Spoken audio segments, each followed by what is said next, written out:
बिस्मिल्लाहिर्रहमानिर्रहीम। अस्सलाम वालेकुम स्टूडेंट्स। आज की वीडियो में हम unit number 10.7 first law of thermodynamics को डिस्कस करेंगे। First law of thermodynamics basically आपका एनर्जी कंजर्वेशन से रिलेटेड है।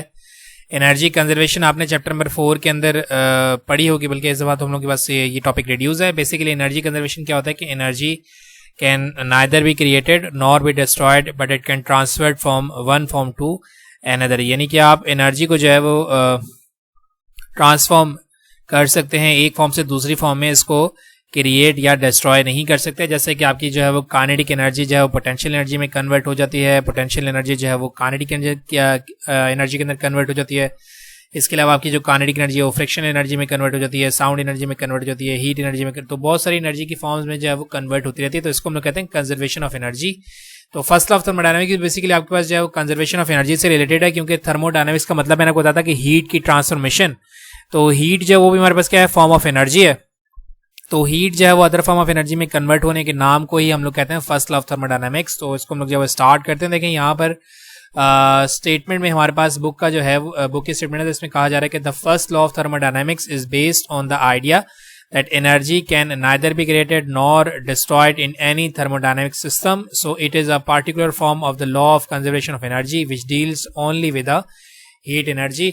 यानी कि बेसिकली हम लोग law of conservation of energy में सिर्फ एनर्जी की बात करते हैं, kinetic energy, potential energy, heat, कोई किसी भी किस्म की एनर्जी हो। लेकिन अगर आप जो है वो फर्स्ट लॉ ऑफ थर्मोडायनामिक्स की बात करें तो यहाँ आप सिर्फ हीट एनर्जी की ट्रांसफॉर्मेशन की बात करते हैं, ठीक है।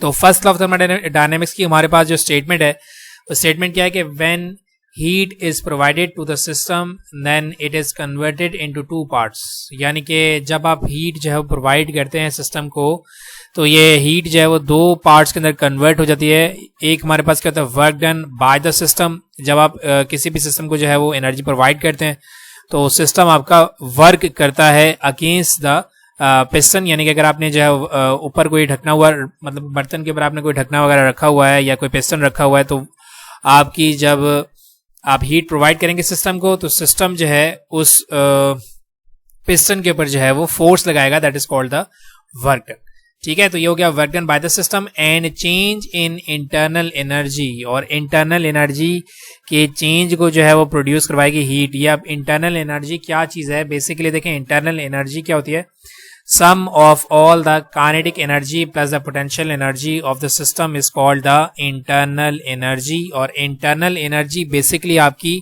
डायरेक्टली रिलेट करती है टेम्परेचर के साथ। अगर आप टेम्परेचर को इंक्रीज करवाएंगे तो फिर आपकी इंटरनल एनर्जी बढ़ जाएगी, टेम्परेचर को अगर आप डिक्रीज करवाएंगे तो आपकी इंटरनल एनर्जी भी कम हो जाएगी। क्योंकि हमारे पास की डेफिनेशन की देखें, पहले तो हम फर्स्ट लॉ ऑफ थर्मोडायनामिक्स की बात करते हैं, उसके बाद हम लोग इंटरनल एनर्जी की बात करते हैं। हमारे पास इसकी इक्वेशन क्या बनी, देखिए मैं क्या कह रहा हूँ कि व्हेन हीट इज प्रोवाइडेड, यानी कि आपने हीट प्रोवाइड की, that is represented by del Q, then it is converted into two parts. तो ये हमारे पास दो पार्ट्स में कन्वर्ट हो गई, work done by the system. पहले इसने क्या किया, दो काम किए, क्या किया, work done by the system, work करवाया, and change in internal energy, और इंटरनल एनर्जी को चेंज कर दिया, ठीक है। ये हमारे पास है statement of first law of thermodynamics. आप जरा ध्यान से देखिएगा, यहाँ मैं कह रहा हूँ कि वे del Q is amount of heat, यानी कि डेल क्यू जो है वो अमाउंट है हीट का, जो कि आप, ये हेड लिखा हुआ है, बेसिकली ये हीट है, ठीक है, जो कि आप इसको प्रोवाइड कर रहे हैं या फिर आप इस सिस्टम से जो है वो इवॉल्व करवा रहे हैं। डेल यू जो है वो इंटरनल एनर्जी है, यानी कि इंटरनल एनर्जी के अंदर चेंज आता है जब आप हीट प्रोवाइड करते हैं या हीट को जो है वो इमिट आउट करते हैं सिस्टम से। और del W is the work done by the system. तो मैंने अभी आपको बताया कि वर्क डन जो है बेसिकली डेल डब्ल्यू जो है वो वर्क डन को रिप्रेजेंट कर रहा है, या तो सिस्टम वर्क करके देगा या आप सिस्टम के वर्क करवाएंगे, ठीक है। तो ये हमारे पास बेसिक स्टेटमेंट है फर्स्ट लॉ ऑफ थर्मोडायनामिक्स की। तो देखें वर्क का तो हमें पता नहीं कि फोर्स इनटू डिस्प्लेसमेंट, यानी कि अगर आप फोर्स अप्लाई करेंगे और आपकी जो डिस्प्लेसमेंट हो जाए that is called the work done. तो यहाँ पर हमारे पास बेसिकली पिस्टन की डिस्प्लेसमेंट है फोर्स के साथ, तो ये वर्क डन तो हमें समझ आ जाएगा। लेकिन ये इंटरनल एनर्जी, इसको समझना बहुत इंपॉर्टेंट है। बेसिकली इसकी हम लोग जो डेफिनेशन देखते हैं, that sum of all the kinetic and potential energy of the system is called internal energy of the system. अब देखिए बेटा, यहाँ है ना हमारे पास इंटरनल एनर्जी जो है वो रिलेट करिए आपके टेम्परेचर के साथ, बिकॉज ये देखें आपको काइनेटिक एनर्जी नजर आ रही है। तो the average transitional kinetic energy of a body is called the temperature. यानी कि आपके मॉलिक्यूल्स की काइनेटिक एनर्जी जो है उसको, एवरेज काइनेटिक एनर्जी को हम लोग टेम्परेचर कहते हैं। तो देखें अगर हमारे पास काइनेटिक एनर्जी और पोटेंशियल एनर्जी जो है इसका सम हम लोग करेंगे तो हमारे पास क्या बनेगा, इंटरनल एनर्जी बनेगी। यानी कि काइनेटिक एनर्जी ज्यादा होगी तो इंटरनल एनर्जी हमारे पास ज्यादा होगी, काइनेटिक एनर्जी कम होगी तो इंटरनल एनर्जी भी कम हो जाएगी। इसका मतलब ये है कि इंटरनल एनर्जी आपकी डायरेक्टली रिलेट कर रही है टेम्परेचर के साथ, क्योंकि काइनेटिक एनर्जी की हम लोग बात कर रहे हैं और एवरेज ट्रांजिशनल काइनेटिक एनर्जी को टेम्परेचर कहा जाता है। ठीक है, तो अब हम लोग इसकी तरह क्लियर पिक्चर देखते हैं फर्स्ट लॉ ऑफ थर्मोडायनामिक्स की, कि आपने सिस्टम को हीट प्रोवाइड की। ठीक है, आपने सिस्टम को क्या की, हीट प्रोवाइड की। तो सिस्टम को जब आपने हीट प्रोवाइड की तो जो मॉलिक्यूल्स हैं सिस्टम के वो एनर्जी गेन करेंगे। एनर्जी गेन करने से उनकी वाइब्रेशन के अंदर इंक्रीमेंट आ जाएगा। वाइब्रेशन के अंदर इंक्रीमेंट आने का मतलब क्या बढ़ेगी, उनकी काइनेटिक एनर्जी बढ़ेगी, और जब काइनेटिक एनर्जी बढ़ेगी तो इंटरनल एनर्जी भी क्या हो जाएगी, चेंज हो जाएगी। ठीक है, तो आपने क्या किया, हीट प्रोवाइड की। हीट प्रोवाइड करने से क्या हुआ कि आपकी जो है वो इंटरनल एनर्जी इंक्रीज हो गई। तो जब इंटरनल एनर्जी डिक्रीज होगी तो आपके जो मॉलिक्यूल्स हैं वो पिस्टन के ऊपर जो है वो फोर्स एक्सर्ट करना स्टार्ट कर देंगे। तो अगर आपके फोर्स का मैग्नीट्यूड ज्यादा हो जाता है तो वो पिस्टन को डिस्प्लेस भी करवा देंगे। तो फोर्स इनटू डिस्प्लेसमेंट बेसिकली हमारे पास क्या बन जाएगा, वर्क डन बन जाएगा। That is called the thermodynamical work done. ठीक है, तो ये हमारे पास है फर्स्ट लॉ थर्मोडायनेमिक्स की कंप्लीट डिस्क्रिप्शन। फिर हम लोग देखें यहाँ पर मैं आपको इंटरनल एनर्जी की डेफिनेशन बता रहा हूँ। That is internal energy equals to sum of all the kinetic energies plus the potential energy of the body. सही, इसका हम लोग जो है वो कुछ थर्मोडायनेमिक सिस्टम के साइन कन्वेक्शंस की बात करते हैं। ये बड़ी इंपॉर्टेंट चीज हमारे पास कि कब हमारे पास हीट जो है उसको हम पॉजिटिव कंसीडर करें, कब हीट को नेगेटिव कंसीडर करें, कब इंटरनल एनर्जी को पॉजिटिव कंसीडर करें, कब नेगेटिव करें। ठीक है, तो देखें पहला हमारे पास Q से रिलेटेड है। Q is taken as positive when heat enters the system and taken as negative when heat leaves the system। जब अगर आपकी जो है सिस्टम के अंदर एनर्जी जो है वो इंक्रीज करे या फिर एंटर हो रही है, that is called the positive Q, और अगर आपके सिस्टम से एनर्जी जो बाहर जा रही है that is called the negative Q, यानी कि उस टाइम हम लोग क्या करेंगे, इसको नेगेटिव कंसीडर करेंगे। आप देखें एनर्जी आप एंटर करवाएंगे, यानी कि हीट एनर्जी बढ़ रही है तो टेम्परेचर राइज करेगा। तो यहां लिख रहा हूं टेम्परेचर राइजेस, तो हमारे पास जो है वो आपकी हीट एनर्जी को क्या लिया जाएगा, पॉजिटिव लिया जाएगा। अगर आपका टेम्परेचर डिक्रीज हो रहा है तो आपने हीट एनर्जी को क्या करना है, नेगेटिव कंसीडर करना है। इसका मतलब यह है कि आपके सिस्टम के अंदर से हीट बाहर निकल रही है। सिस्टम से हीट बाहर निकलेगी, Q नेगेटिव हो जाएगा, सिस्टम के अंदर हीट जो है वो एंटर करवाई जाएगी, तो हमारे पास जो है वो Q क्या हो जाएगा, पॉजिटिव हो जाएगा, यानी कि टेम्परेचर आपका क्या हो जाएगा, राइज हो जाएगा। इसी तरीके से सेकंड कन्वेक्शन हमारे पास क्या है, U is taken as positive when internal energy of the system is increasing and taken as negative when the internal energy of the system is decreasing। अब देखें इंटरनल एनर्जी हमारे पास टेम्परेचर रिलेटेड है, अभी हम लोगों ने ऑलरेडी डिस्कस किया ना काइनेटिक एनर्जी की वजह से। तो टेम्परेचर राइजेस, अगर आपका टेम्परेचर बढ़ रहा है तो आपकी इंटरनल एनर्जी बढ़ जाएगी। टेम्परेचर अगर आपका डिक्रीज होगा तो आपकी इंटरनल एनर्जी भी कम हो जाएगी। तो यानी कि ये एक तरह से रिलेट कर रहा है आपकी हीट एनर्जी के साथ, क्योंकि हीट आपके टेम्परेचर को इंक्रीज करेगा। तो अगर आपने हीट को पॉजिटिव रखा तो इंटरनल एनर्जी पॉजिटिव होगी, अगर आपने हीट को नेगेटिव रखा तो इंटरनल एनर्जी भी आपकी नेगेटिव हो जाएगी। ठीक है, तो ये हमारे पास हो गया सेकंड साइन कन्वेक्शन। फिर हमारे पास है third convection that W is taken as positive, यानी कि वर्क डन को मैं पॉजिटिव कंसीडर करूंगा if work is done by the system. अगर जो है सिस्टम वर्क करवाता है that is called the positive work done, and if the work is done on the system, यानी कि अगर आप जो है वो सिस्टम के ऊपर वर्क करवाएंगे तो ये हमारे पास क्या है, नेगेटिव वर्क डन। ठीक है, इसको हम लोग जो है वो एक डायग्राम से थोड़ा सा स्टडी करते हैं। देखिए यहाँ पर हमारे पास एक डायग्राम आपको दिखाई जा रही है, ये आपके पास इनिशियल स्टेट है, ये आपके पास फाइनल स्टेट है। आपने क्या किया हुआ, एक कंटेनर लिया हुआ है, कंटेनर के ऊपर आपके पास जो पिस्टन रखा हुआ है, और इसके अंदर देखिए मॉलिक्यूल्स मौजूद है। ये ब्लू कलर की जो आपको डॉट्स नजर आ रही है बेसिकली आपके पास क्या मॉलिक्यूल्स हैं, और ये मॉलिक्यूल्स के पीछे आपको ये नजर आ रहा है ना कि ये पैटर्न आपको दिखा रहा है कि ये इनकी क्या है, इंटरनल एनर्जी है बेसिकली, यानी कि मूवमेंट है, काइनेटिक एनर्जी है। ठीक है, सेकंड स्टेट में हमने क्या किया, ये आपको ये जो रेड कलर का नजर आ रहा है इसका मतलब है कि आप इसको हीट प्रोवाइड कर रहे हैं। तो जब आप सिस्टम को हीट प्रोवाइड कर रहे हैं तो Q को क्या रखेंगे, हम पॉजिटिव रखेंगे। Q को पॉजिटिव रखने का मतलब ये कि इंटरनल एनर्जी आपकी बढ़नी चाहिए। तो देखें होगा ये कि मॉलिक्यूल्स, ये जो मॉलिक्यूल्स है ये एनर्जी गेन करेंगे, हीट एनर्जी, और हीट एनर्जी गेन करने के बाद देखें अब इनकी जो वाइब्रेशन एनर्जी है, देखें ये पहले ये बढ़ गई, ये बढ़ गई, ये बढ़ गई, ये तमाम मॉलिक्यूल्स की जो एवरेज काइनेटिक एनर्जी है वो क्या हो चुकी है, इंक्रीज हो चुकी है। तो इसका मतलब है कि इंटरनल एनर्जी आपकी क्या हो गई, इंक्रीज हो गई। तो जब इंटरनल एनर्जी आपकी इंक्रीज हो गई तो ये जो मॉलिक्यूल्स हैं इन्होंने पिस्टन के ऊपर वर्क करवाया, पिस्टन के ऊपर फोर्स एक्सर्ट की और पिस्टन को जो डिस्प्लेस करवा दिया from initial state to the final state. तो इसने आपने क्या करवाया, वर्क भी करवाया। तो ये हमारे पास है first law of thermodynamics that amount of heat is equal to the change in internal energy plus the work done by the system. ठीक है, इसके बाद हमारे पास जो है वो आगे चलते हैं हम लोग. It is emphasised that the first law expresses 3 related ideas in single mathematical formulation, यानी कि आपको जो है वो एक ही इक्वेशन के अंदर 3 चीजें दिखाई देनी है. The existence of an internal energy is a state variable.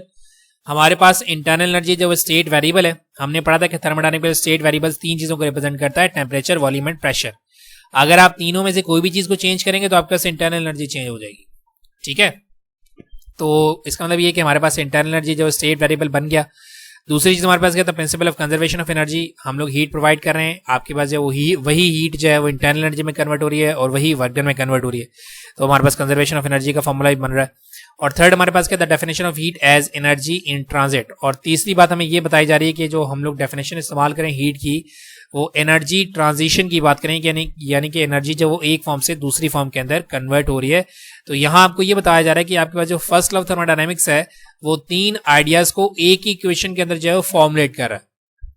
ठीक है, कि इंटरनल एनर्जी हमारे पास स्टेट वेरिएबल है, कंजर्वेशन ऑफ एनर्जी हो रही है फर्स्ट लॉ ऑफ थर्मोडायनामिक्स के अंदर, और हीट जो है उसको हम लोग एनर्जी इन ट्रांजिट के तौर पर जो है वो डिस्कस कर रहे हैं. ठीक है, इसके बाद हम लोग थोड़ा सा आगे चलते हैं. According to first law of thermodynamics, अगर मैं देखिए हमने क्या पढ़ा, del Q equals to del U plus del W. तो अगर मैं डेल यू को पॉजिटिव रखता हूं तो डेल डब्ल्यू वहां जाके नेगेटिव हो जाएगा. ठीक है, तो अब देखिए यहां आपको ये दिखाया जा रहा है कि अगर देखिए मैंने आपको क्या कहा था कि इंटरनल एनर्जी और आपकी जो हीट है वो एक दूसरे के साथ रिलेटेड है. अगर इंटरनल एनर्जी आपकी पॉजिटिव है यानी कि इंक्रीज कर रही है, तो फिर हीट भी आपकी क्या होनी चाहिए, इंक्रीज होनी चाहिए. ऐसा नहीं हो सकता कि आपकी हीट जो है वो डिक्रीज हो रही हो और इंटरनल एनर्जी इंक्रीज हो रही हो, क्योंकि ये दोनों ही टेम्परेचर डिपेंडेंट है.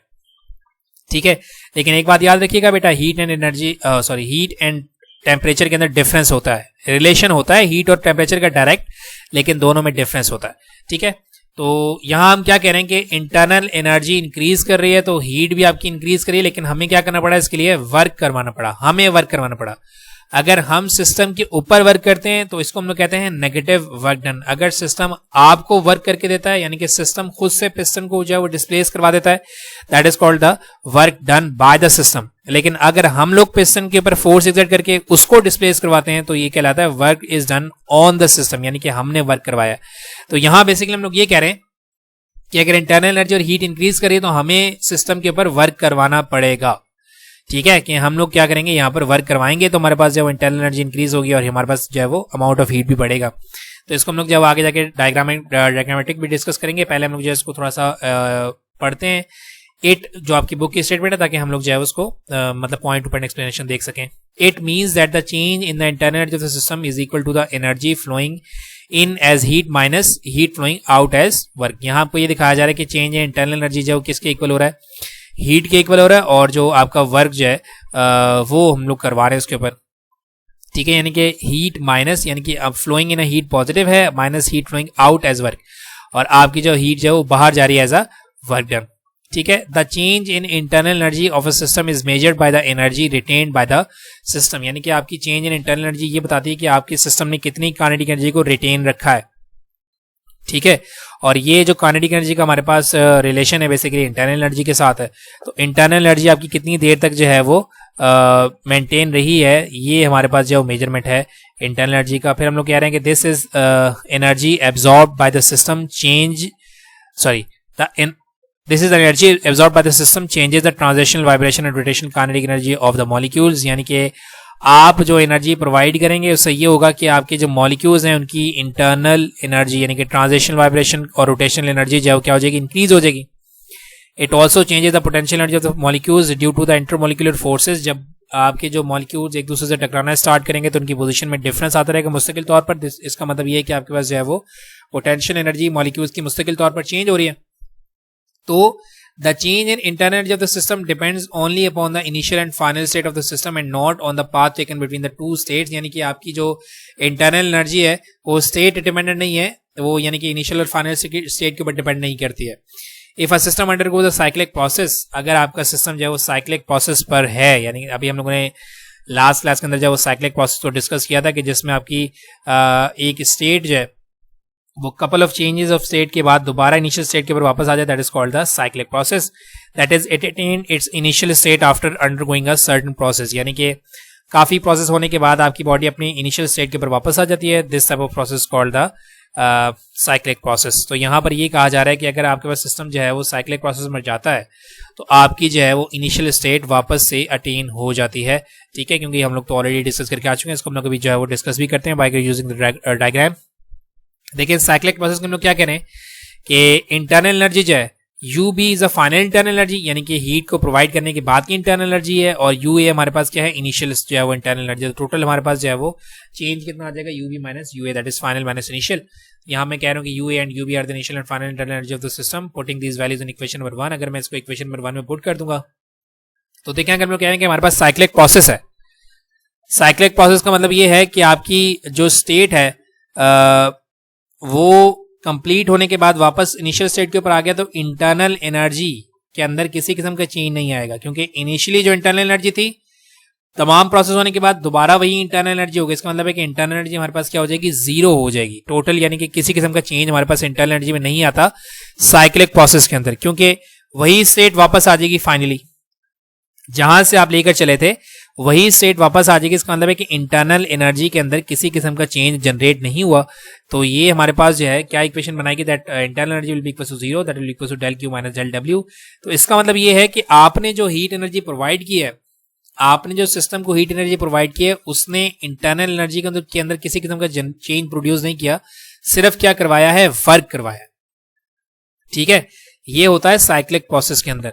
और फिर हम लोग यहाँ पर कह रहे हैं कि thus in cyclic process all the heat absorbed by the system is used in doing some useful work by the system, यानी कि आपने जो हीट एनर्जी उसको प्रोवाइड की थी सिस्टम को, उसने इंटरनल एनर्जी को जो है वो कांस्टेंट रखा, और तमाम की तमाम जो हीट एनर्जी, क्योंकि ट्रांसफॉर्मेशन ऑफ एनर्जी तो हम लोग को करनी है, तमाम जो हमारे पास हीट एनर्जी है वो कन्वर्ट होगी इसके अंदर वर्क डन के अंदर। तो ये हमारे पास क्या है, साइक्लिक प्रोसेस की इक्वेशन है कि जिसके अंदर इंटरनल एनर्जी क्या रहती है, जीरो रहती है, ठीक है। आप लोगों ने साइक्लिक प्रोसेस कल भी देखा था कि एक इनिशियल स्टेट के बाद आपके जो है वो कपल ऑफ प्रोसेसेस जो है वो जनरेट होते हैं, लेकिन दोबारा आपकी बॉडी वापस अपनी इनिशियल स्टेट के ऊपर वापस आ जाती है, that is called the cyclic process. इस सिस्टम को, ये जो del U equals to del Q minus del W का जो सिस्टम है, इसको हम लोग थोड़ा सा यहाँ पर रिवाइंड करते हैं। देखिए हम यहाँ पर ये कह रहे हैं कि ये मेरे पास स्टेट 1 है, ये मेरे पास क्या है, स्टेट 2 है, ठीक है। मैं क्या कर रहा हूं, स्टेट 1 को थोड़ा सा चेंज कर रहा हूं, मैं work done on the system कर रहा हूं। ऑन द सिस्टम का मतलब ये कि देखें, पहले आपको 3 वेट्स नजर आ रहे हैं, मैंने क्या किया, बाहर से एक और वेट ला कर रख दिया, ठीक है। तो अब एक और वेट ला कर रखने से क्या हुआ कि आपकी गैस जो है वो कंप्रेस हो चुकी है, ठीक है। जब गैस कंप्रेस हो जाएगी तो मॉलिक्यूल्स कंजस्टेड हो जाएंगे। अब जब मॉलिक्यूल्स कंजस्टेड होंगे तो इनकी जो एनर्जी है वो इंक्रीज कर जाएगी, ठीक है। वॉल्यूम कम होगा तो एनर्जी आपकी जो वाइब्रेशन एनर्जी जो पहले से ज्यादा हो जाएगी, ठीक है। तो जब वाइब्रेशन एनर्जी आपकी बढ़ेगी तो इसका मतलब है कि इंटरनल एनर्जी आपकी इंक्रीज कर रही है। तो जब इंटरनल एनर्जी आपकी इंक्रीज करेगी तो इसका मतलब ये कि आपकी हीट जो है वो भी क्या होगी, इंक्रीज होगी, यानी कि टेम्परेचर राइज कर रहा है तो इंटरनल एनर्जी बढ़ी। जब इंटरनल एनर्जी बढ़ी तो आपने जो है वो सिस्टम को हीट प्रोवाइड की, ठीक है। तो यहाँ ये दिखाया जा रहा है कि del U, ये E बेसिकली इंटरनल एनर्जी को रिप्रेजेंट, देखिए यहाँ लिखा हुआ है internal energy equals to positive Q। Positive Q का मतलब ये कि सिस्टम के अंदर एनर्जी बढ़ रही है, कम नहीं हो रही है, ठीक है। माइनस वर्क, माइनस वर्क का मतलब मैंने आपको क्या बताया था साइन कन्वेक्शन में, work done on the system, मैंने सिस्टम के ऊपर वर्क करवाया, सिस्टम ने वर्क नहीं करके दिया। अब मैं क्या देखें, इसको रिवर्स अगर करूंगा, अगर इसको मैं रिवर्स करूं, मैंने यहां से दोबारा पिस्टन को उठाया तो ये वापस अपनी इनिशियल स्टेट के ऊपर चला गया, ठीक है। तो इस तरह के प्रोसेस को हम लोग कहते हैं साइक्लिक प्रोसेस की, जिसमें आपका जो है वो सिस्टम दोबारा अपनी इनिशियल स्टेट के ऊपर चला जाता है, that is called the cyclic process. देखें यहाँ पर आपको ये दिखाया जाए कि हीट ट्रांसफर, बेसिकली आपने क्या किया, वेट रखा है, वेट रखने से आपकी जो है वो इंटरनल एनर्जी बढ़ गई है, इंटरनल एनर्जी बढ़ने से आपका अमाउंट ऑफ हीट बढ़ गया, लेकिन वर्क डन क्या रहेगा, नेगेटिव रहेगा, क्योंकि आपने सिस्टम के ऊपर वर्क करवाया, ठीक है। तो ये था हमारे पास total concept of first of thermodynamics. उम्मीद आपको समझ आ गया होगा। अगर बेटा कोई क्वेश्चन है तो आप जो है वो कमेंट कर सकते हैं, इंशाल्लाह मैं उसको आंसर कर दूंगा। सही दुआ में याद रखिएगा। Thank you very much and अल्लाह हाफिज़।